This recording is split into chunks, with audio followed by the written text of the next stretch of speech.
Hare Krishna, dear devotees, Dandavat Pranams, Jai Shri Prabhupada. Hari Hari Bol to Pawan Prabhuji, Vishwanath Prabhuji, and Meenakshi Mohini for leading us through the chanting this morning. Thank you for your wonderful service. Okay, so we'll start with our Mangalacharan and then our bhajan and reading of Krishna book. Om Ajnanatimirandasya Jnananjana Shalakaya Chakshurunmilitam Yena Tasmai Shri Gurave Namaha. Nama Om Vishnu Padaya Krishna Prishtaya Bhutale Srimate Bhakti Vedanta Swaminati Namine Namaste Saraswate Deve Gauravani Pacharine Nirvishesha Shunyavadi Paschat Deshitarine Jai Shri Krishna Chaitanya Prabhu Nityananda Shri Advaita Gadadhar Shivasadi Gaur Bhaktavinda Hare Krishna Krishna Krishna Hare Hare Hare Ram Ram Ram Hare Hare. Hare Krishna. Welcome again. Okay, I posted the link in the chat. So today, as is our tradition, we sing one Vaishnava bhajan every week. And this week being the auspicious appearance day of Lord Balaramji.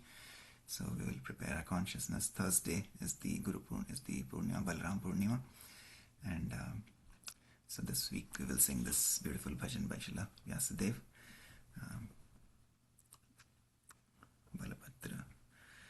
Balaram Stotra Kavach. Let me share the screen as well. So we will sing this in the same melody as we sing our morning Mangalarti. Samsara Davana Lida Loka, like that. Okay. Yeah, so Balabhadra Stotra Kavach ki jai, Srila Vyasadeva ki jai.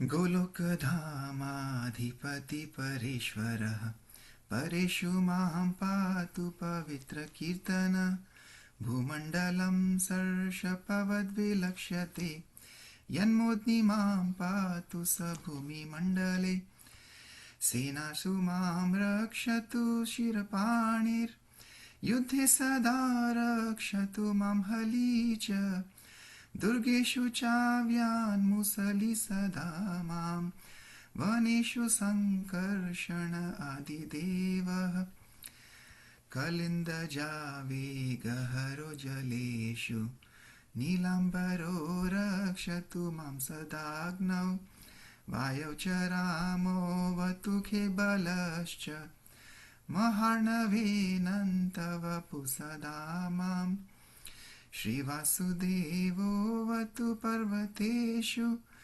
सहस्रशीर्ष च महाविवादे रोगेषु मां रक्षतु रोहिणेयो मां कामपालोऽवतु विपत्सु कामात् सदा रक्षतु धेनुकारिः क्रोधात् सदा मां द्विविधप्रहारी लोभात् सदा रक्षतु बल्वलारिर्मोहात् सदा मां किल मागधारिः प्रातः सदा रक्षतु वृष्णिधूर्यः प्राणे सदा मां मथुरापुरेन्द्रः मध्यदिने गोपसख प्रपातु स्वरात् परानेवतु मां सदैव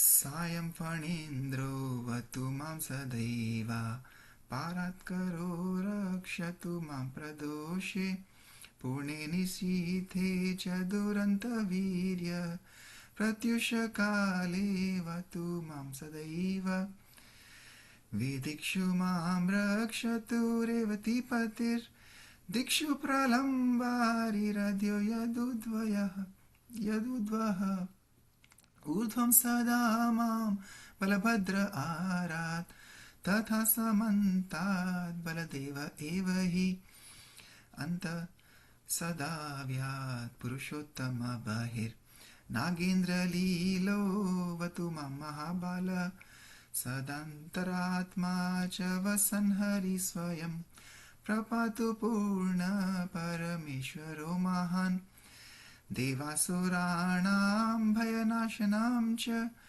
हुताशनं पापचैन्दनानां विनाशनं विघ्नघतस्य विद्धि सिद्धासनं वर्मवरं बलस्य Hare Krishna, Hare Krishna, Krishna Krishna, Hare Hare, Hare Rama, Hare Rama, Rama Rama, Hare Hare. Shri Balaram, Shri Balabhadra Stotra Kavach ki jai, Shri Vyasdev ki jai, Jagat Guru Shri Prabhupada ki jai. Okay, we will read the translation. Anybody would like to take up the service of reading translation?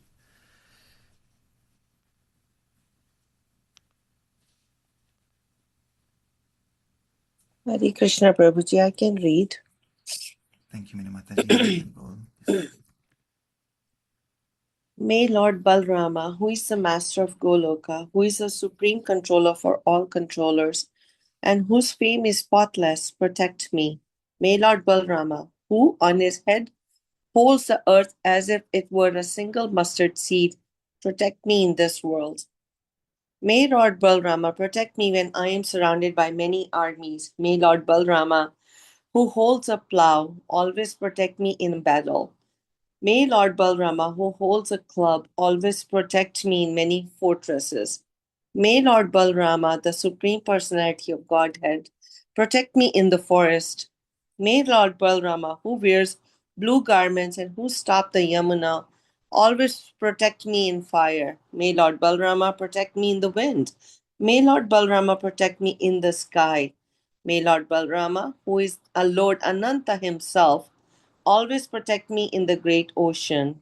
May Lord Balrama, who is Vasudev's son, protect me on mountains. May Lord Balrama, who has 1,000 heads, protect me in great disputes. May Lord Balrama, who is Rohini's son, protect me from diseases.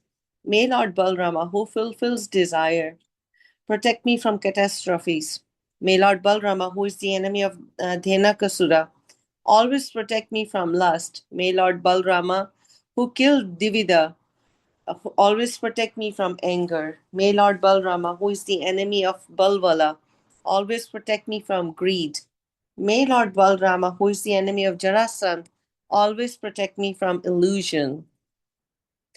May Lord Balrama, who is the best of Vrishnis, always protect me at sunrise. May Lord Balrama, who is the king of Mathura city, always protect me in the morning. May Lord Balrama, who is the friend of the Gopas, always protect me at midday.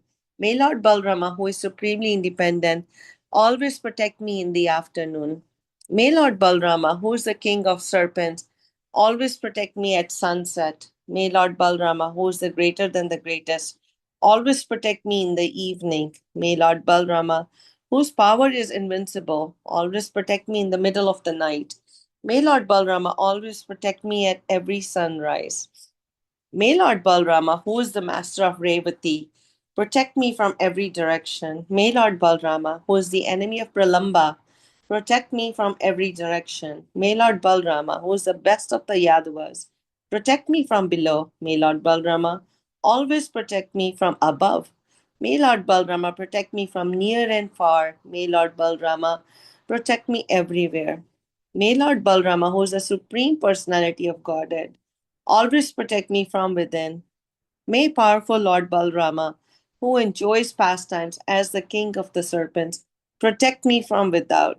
Protect me from without. May Lord Balrama, who is the supreme personality of Godhead, the super soul residing in everyone's heart, always protect me. Please know that this Kavacha of Lord Balrama is the best of armors. It destroys the fears of demigods and demons. It is a blazing fire that burns up the fuel of the host of sins. It is the death of a host of obstacles. It is the abode of spiritual perfection. Thank you, Prabhuji. Thank you, Minamataji. You're giving us protection by mercy of Shri Balaram. Hare Krishna, all your mercy, Prabhuji. Anything And you would like, Gauranga. anything particular?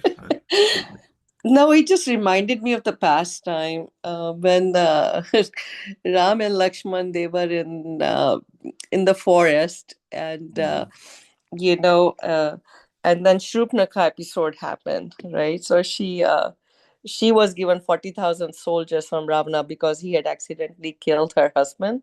So he's like, I'll give you uh, anybody you want to marry, and I'll give you 40,000 soldiers and whatever else not. And then she goes and she begs these guys to marry her. And everybody knows the episode, and her nose, Lakshman cuts the nose, and then she goes mad, and then she brings her army, and she brings Khardushan, her two most powerful demons, to kill them. And Ram at that time told Lakshman to go in, take Sita in, and that he's going to fight that. And that made Lakshman so mad, because he didn't want Sita to be there, because Sita is merciful, right?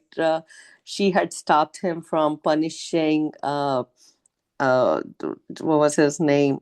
Indra's son, Jayant, because when Jayant had pecked her, and Ram had released Brahma Astra, or some, I don't know which Astra, sorry, to kill him. And then he comes and takes Sharan of Sita Ma, because he goes everywhere and nobody protects him. Shiva doesn't protect him, Brahma doesn't protect him. So finally, he had asked Sita's mercy, and Sita forgave him, and Ram only, popped one of his eyes. So this time, when these guys come, and Ram was like, this is personal. I am going to take care of this army. I'm going to show Sita I can take care of this. Take Sita away.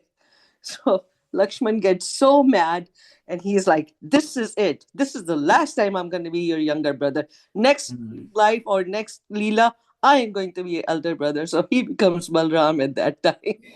With Krishna, he comes in as a bigger brother and shows whatever he needs to show and orders Krishna around. So this is what I remember from Lord Balrama and Lakshman's story, and that's where he takes over. And one another interesting fact that I know is, we celebrate Balram Jayanti, we celebrate Narsimha Chaturdashi, and all the other festivals, but we don't hear anything like that. That today is Lakshman's birthday. Today we are celebrating Lakshman, or today we are celebrating Bharat. So that doesn't mean that their service towards Lord was any lesser. They were just more quieter. So just couple thoughts I had. I thought I'd share. Thank you, Prabhuji. Hare Krishna. Hare Krishna.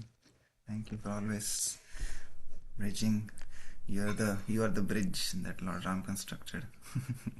You always bridge our Krishna Leela with Ram Leela. So thank you so much. So yes, that's a nice pastime. And yes, as we talked about how Balram, Lakshman wants to protect, right, Krishna. So that's why he comes, even though we know that he is not different from Lord Krishna. So Lakshman is Anantashesh, is a first expansion of Krishna as Balaramji. So it's just the same Lord, just in different look and feel, right? One is black, other one is white, one is in yellow, other is in blue. But one is Savior Bhagwan, other is Sevak Bhagwan. So, and yeah, just so we know where we should seek protection from, not any other powers in the material universe, right? Even up to Shiva. Shivji is Mahadev, of course. He's Shiv Tattva is something that we can keep glorifying always. But even Shivji, as we are seeing, is coming and ultimately offering stuti to Lord Krishna, when he is to seek protection for his devotee Banasur. So Banasur had 1,000 arms, and Krishna with his Sudarshan disc has cut them like twigs, as Prabhupada was saying, as we cut the twigs in the garden, like that. Krishna has cut his 1,000 arms, so that way his pride, that's the whole pride that he had about his power, and that nobody could fight him, that has been crushed by Krishna's Sudarshan disc. And Shivji has been offering wonderful stuti as Brahmaji does in Brahma Samhita. So again we see the power of the ultimate Supreme Personality of Godhead, that everything rests on him, everything comes from him. Okay, so let's continue this beautiful passage where Krishna is being glorified by Lord Shiva. So we are starting from here. My Lord. Anybody else would like to read?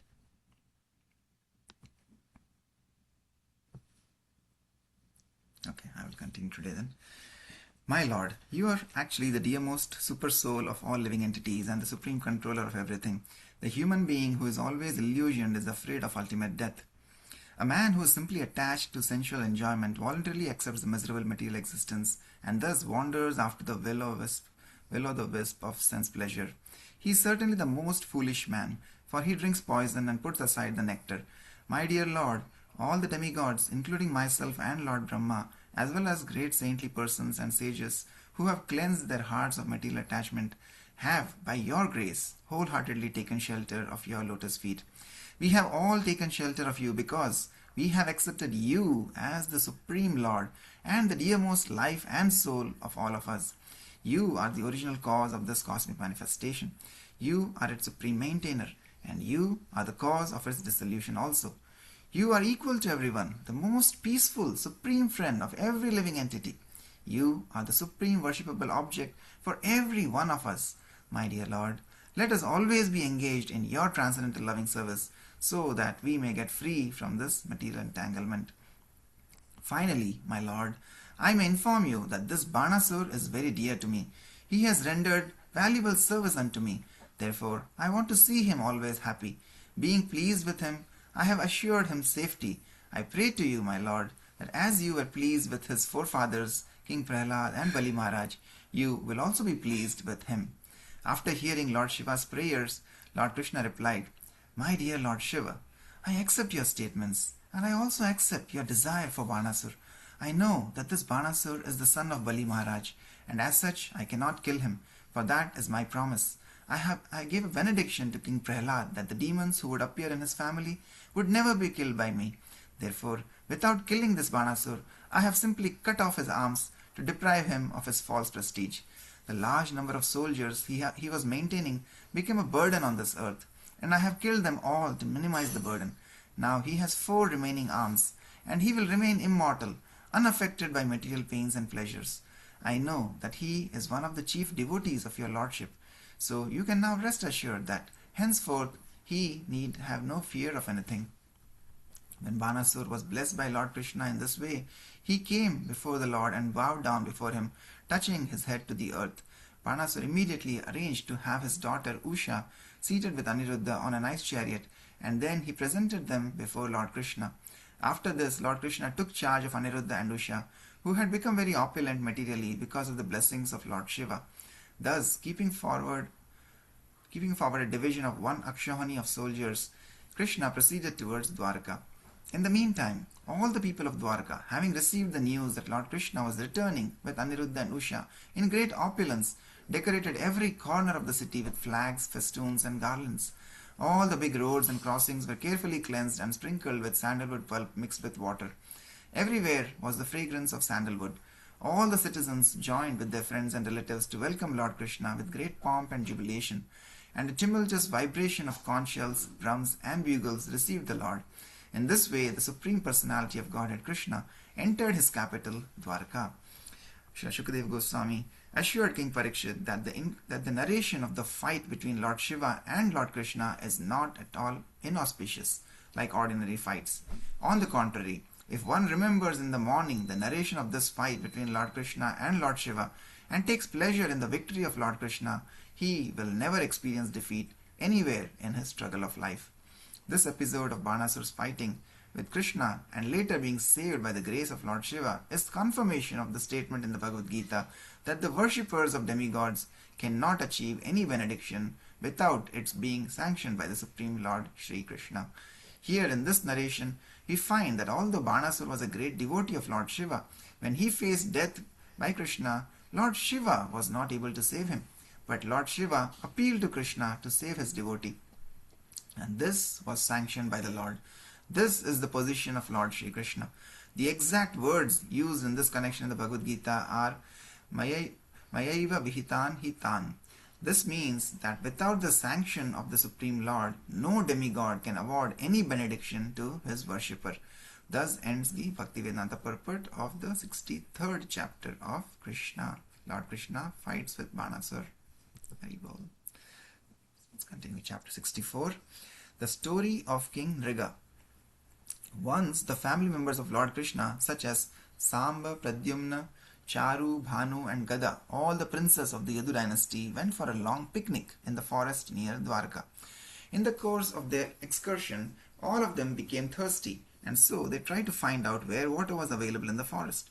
When they approached a well, they found no water in it, but on the contrary, within the well was a wonderful living entity. It was a large lizard, and all of them were astonished to see such a wonderful animal. They could understand that the animal was trapped and could not escape by its own effort. So out of compassion, they tried to take the large lizard out of the well. Unfortunately, they could not get the lizard out, even though they tried to do it in so many ways. When the princess returned home, their story was narrated before Lord Krishna. Lord Krishna is the friend of all living entities. Therefore, after hearing the appeal from his sons, he personally went to the well and easily got the great lizard out simply by extending his left hand. Immediately upon being touched by the hand of Lord Krishna, that great lizard gave up its lizard shape and appeared as a beautiful demigod, an inhabitant of the heavenly planets. His complexion glittered like molten gold. He was decorated with fine garments, and he wore costly ornaments around his neck. How the demigod had been obliged to accept the body of a lizard was not a secret to Lord Krishna, but still, for others' information, the Lord inquired, "My dear fortunate demigod, now I see that your body is so beautiful and lustrous. Who are you? We can guess that you are one of the best demigods in the heavenly planets. All good fortune to you. I think that you are not meant to be in this situation. It must be due to the results of your past activities that you were put into the species of lizard life. Still, I want to hear from you how you were put into this position. If you think that you can disclose the secret, then please tell us your identity." Actually, this large lizard was King Nriga, and when questioned by the Supreme Personality of Godhead, he immediately bowed down before the Lord, touching to the ground the helmet on his head, which was as dazzling as the sunshine.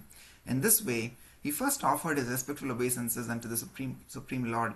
He then said, "My dear Lord, I am King Nriga, the son of King Ikshvaku. If you have ever taken account of all charitably disposed men, I am sure you must have heard my name. My Lord, you are the supreme witness. You are aware of every bit of work done by the living entities, past, present, and future. Nothing can be hidden from your eternal cognizance. Still, you have ordered me to explain my history, and I shall therefore narrate the full story." King Nriga proceeded to narrate the history of his degradation caused by his karmakanda activities. He said that he had been very charitably disposed and had given away so many cows that the total was equal to the number of particles of dust on the earth, stars in the sky, or drops of water in a rainfall. According to the Vedic ritualistic ceremonies, a man who is charitably disposed is recommended to give cows to the Brahmanas. From King Nriga's statement, it appears that he followed this principle earnestly. However, as a result of a slight discrepancy, he was forced to take birth as a lizard. Therefore, it is recommended by the Lord in the Bhagavad Gita that one who is charitably disposed and desires to derive the benefit of his charity should offer his gifts to please Krishna. To give charity means to perform pious activities by which one may be elevated to the higher planetary systems. But promotion to the heavenly planets is no guarantee that one will never fall down. Rather, the example of King Nriga definitely proves that fruitive activities, even if very pious, cannot give us eternal blissful life. As stated in the Bhagavad Gita, the result of the work, either pious or impious, is sure to bind a man unless the work is discharged as yajna on behalf of the Supreme Personality of Godhead. King Nriga said that the cows he had given in charity were not ordinary cows. Each one was very young and had given birth to only one calf. They were full of milk, very peaceful and healthy. All the cows were purchased with money earned legally. Furthermore, their horns were gold-plated, their hooves were bedecked with silver plating, and they were covered with necklaces and with silken wrappers embroidered with pearls. He stated that these valuably decorated cows had not been given to any worthless persons, but had been distributed to first-class brahmanas, whom he had also decorated with nice garments and gold ornaments. The brahmanas were very well qualified, and since none of them were rich, their family members were always in want for the necessities of life. A real brahmana never hoards money for a luxurious life, like the Kshatriyas or the Vaishyas, but always keeps himself poverty-stricken, knowing that money diverts the mind to materialistic ways of life. To live in this way is the vow of a qualified brahmana, and all of these brahmanas were well situated in that exalted vow. They were well learned in Vedic knowledge. They executed the required austerities and penances in their lives and were liberal, meeting the standard of qualified brahmanas. They were equally friendly to everyone. Above all, they were young and quite fit to act as qualified brahmanas. Besides the cows, they were also given land, gold, houses, horses, and elephants. Those who were not married were given wives, maidservants, grain, silver, utensils, garments, jewels, household furniture, and chariots, etc. This charity was nicely performed as a sacrifice according to the Vedic rituals. The king also stated that not only had he bestowed gifts upon the Brahmanas, but he had performed other pious activities such as digging wells, planting trees on the roadside, and installing ponds along the highways. The king continued, "In spite of all this, unfortunately, one of the Brahmanas' cows that I had given in charity chanced to enter amongst my other cows. Not knowing this, I again gave it in charity to another Brahmana. As the cow was being taken away by this Brahmana, its former master claimed it as his own, stating, 'This cow was formerly given to me, so how is it that you are taking it away?' Thus there was arguing and fighting between the two Brahmanas, and they came before me and charged that I had taken back a cow I had previously given in charity. To give something to someone and then to take it back is considered a great sin, especially in dealing with a Brahmana. When both Brahmanas charged the king with the same complaint, he was simply puzzled as to how it had happened. Thereafter, with great humility, the king offered each of them 100,000 cows in exchange for the one cow that was causing the fight between them. He prayed to them that he was their servant and that there had been some mistake. Thus, in order to rectify it, he prayed that they be very kind upon him and accept his offer in exchange for the cow. The king fervently appealed to the Brahmanas not to cause his downfall into hell because of this mistake. A Brahmana's property is called Brahmasva, and according to Manu's law, it cannot be acquired even by the government. Both Brahmanas, however, insisted that the cow was theirs and could not be taken back under any condition. Neither of them agreed to exchange it for the 100,000 cows. Thus, disagreeing with the king's proposal, the two Brahmanas left the place in anger, thinking that their lawful position had been usurped. After this incident, when the time came for the king to give up his body, he was taken before Yamaraj, the superintendent of death, who asked him whether he first wanted to enjoy the results of his pious activities or suffer the results of his impious activities. Seeing that the king had executed so many pious activities and charities, Yamaraj also hinted that he did not know the limit of the king's future enjoyment. In other words, there would be practically no end to the king's material happiness.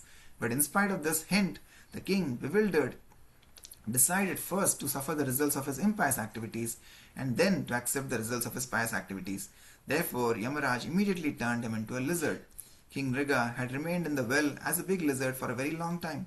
He told Lord Krishna, "In spite of being put into the degraded condition of life, I simply thought of you, my dear Lord, and my memory was never vanquished." It appears from these statements of King Mriga that persons who follow the principles of fruitive activities and derive some material benefits are not very intelligent.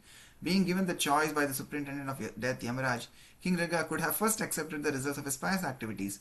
Instead, he thought it better first to receive the effects of his impious activities and then enjoy the effects of his pious activities without disturbance. On the whole, he had not developed Krishna consciousness.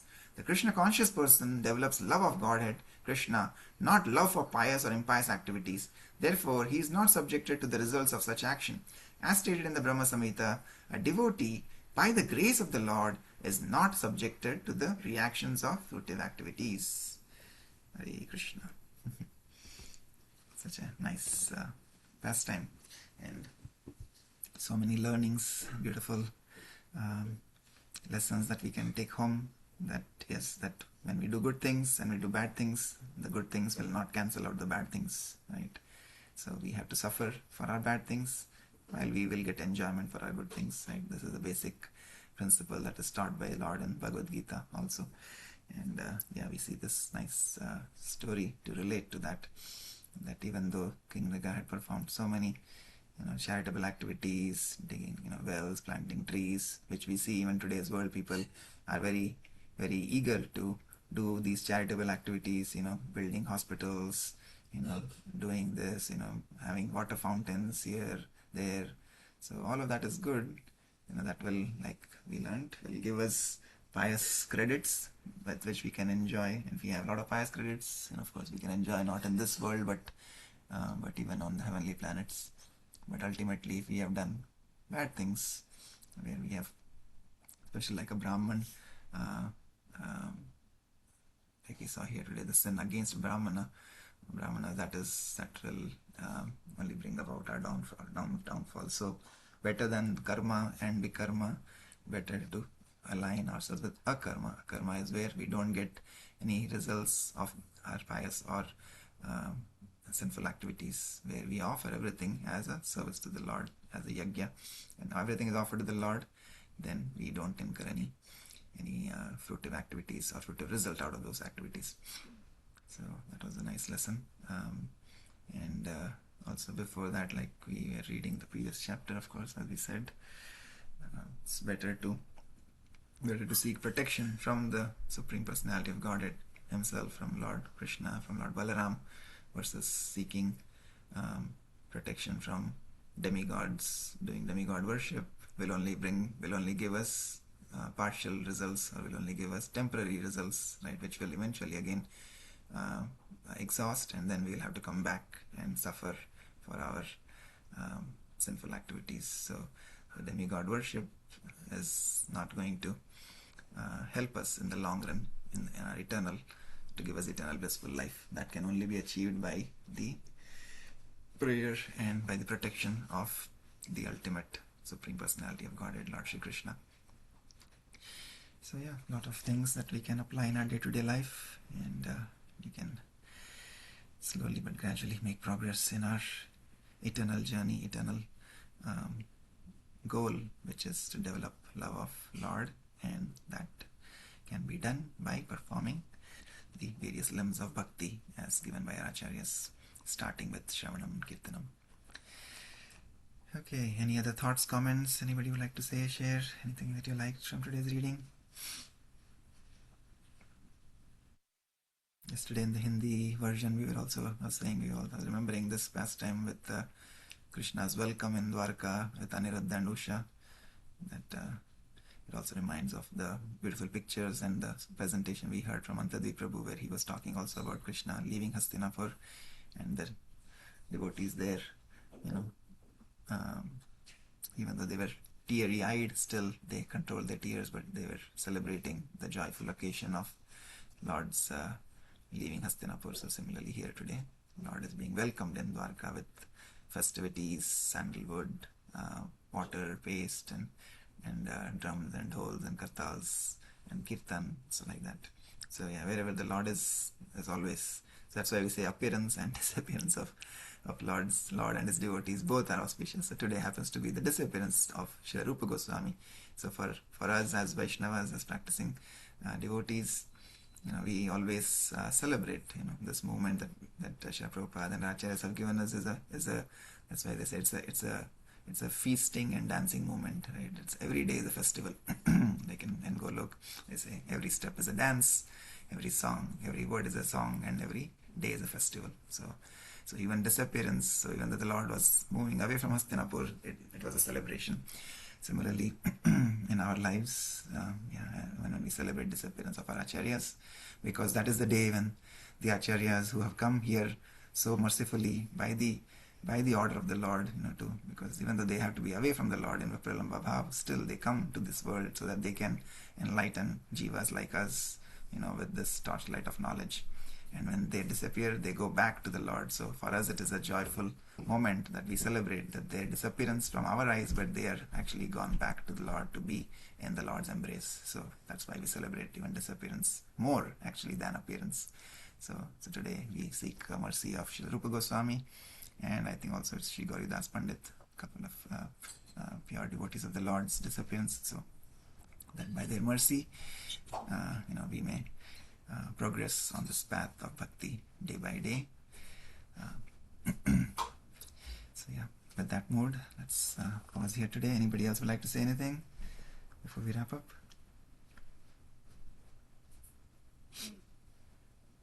Harish Prabhu, nice to see you. Thank you for joining today. And